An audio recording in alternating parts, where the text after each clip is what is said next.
Are you just getting started with watercolor? Through this series of beginner watercolor exercises, I want to help you build confidence. In this video, we will learn about the wet on dry technique and layering, also called glazing.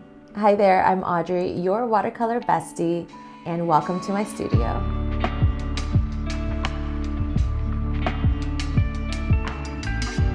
If you like this video and want to start on your watercolor journey, I have a free course, Watercolor Basics for the Absolute Beginner, and you can sign up using the link in the description below. One of the main frustrations with watercolor is controlling the water. These beginner exercises will teach you how to control water in different ways. We'll also explore how to create texture and take advantage of the unique properties of watercolor, like its transparency. So make sure to watch all the videos in this series, and I hope it inspires you to start your watercolor journey today. Before we get started, let's discuss supplies. For paints, I'll be using the LUKAS brand that you can get from Jerry's Artarama. And I really like LUKAS because they're artist grade quality for student grade prices. They're very creamy and rich in color.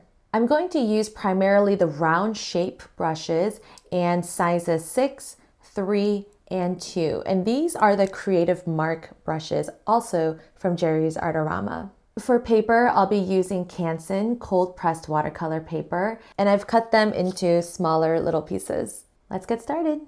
The wet on dry technique is the most common technique, and you're doing it without even realizing it. You simply add a wet brush on a dry surface. That could mean dry clean paper or a dry painted area. Simply wet your brush, activate your paints, and paint on dry paper. And I'll discuss more about the varying wetness of your paints in another video. But for now, just get comfortable applying wet paint on dry paper with paint that is a smooth consistency. Most watercolorists will paint with this technique because it gives them the most control over the brush strokes. Unlike wet on wet technique, which results in spontaneous spreading of paint, and I'll demonstrate that in another video. With this wet on dry technique, paint also tends to dry a little faster because the paper isn't as wet, so you can layer and work quickly. You definitely want to use this technique when you're painting any details on final layer because you don't want to disturb the under layers. And on that note, let's talk about layers.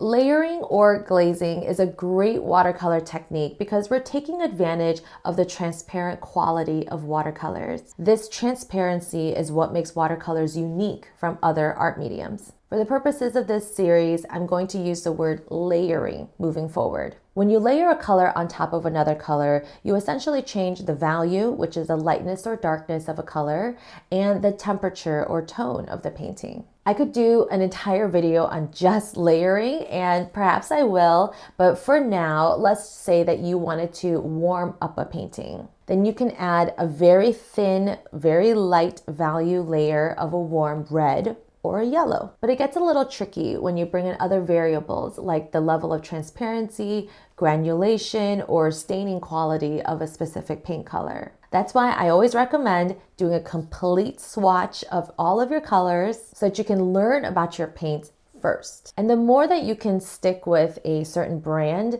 the better you'll have a handle on those colors. For now, I've chosen 2 colors, my cadmium yellow light and ultramarine blue. And I'll start with the cadmium yellow light and just do a really light layer. So I'm just watering it down. I'm just going to do a light square just in this corner.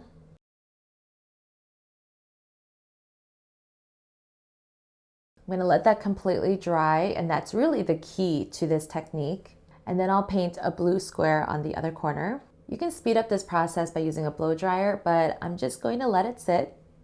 You can go check your emails, grab a coffee, whatever you need to do, and then you can come back. Okay, let's prep our ultramarine blue. And again, I only need a little bit of it, and I'm gonna add a lot of water to it.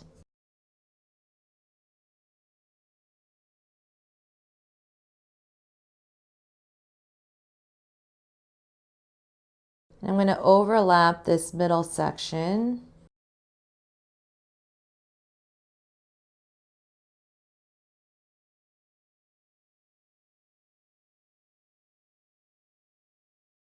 Now, as this dries, that middle section is going to, change in color just a little bit. But even right now, you can clearly see that that middle square is green, because that's what happens when you mix yellow and blue, you get green. Now, if my yellow wasn't as dry, then if I went in there with my blue, then the blue is going to bleed into the yellow, and I'll talk about bleeds in the next video.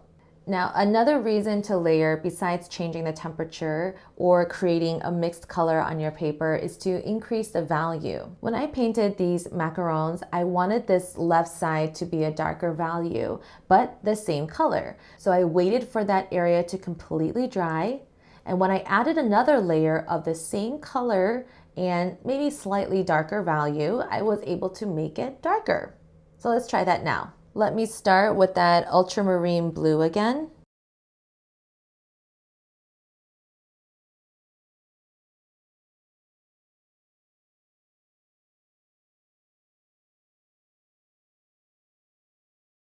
It's a pretty even value. So again, wait for that to completely dry. Okay, now I'm gonna go in there with roughly the same value. This might be a little bit darker. That's a little bit better. I'm going to paint the same square on the other side and overlap here in the middle.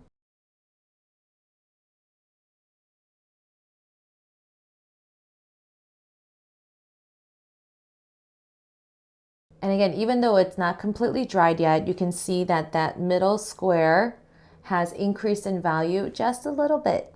Now, if you wanted to increase the value by a lot, then you just need to paint with a darker value.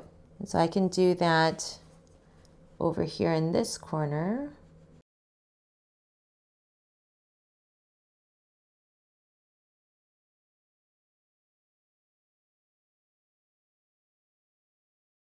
You can still very faintly see the original square's border. Well, maybe not so much, but at least to me, I don't know if you can see through it on the screen, but to me, that little top corner right there has actually increased in value compared to the rest of that blue.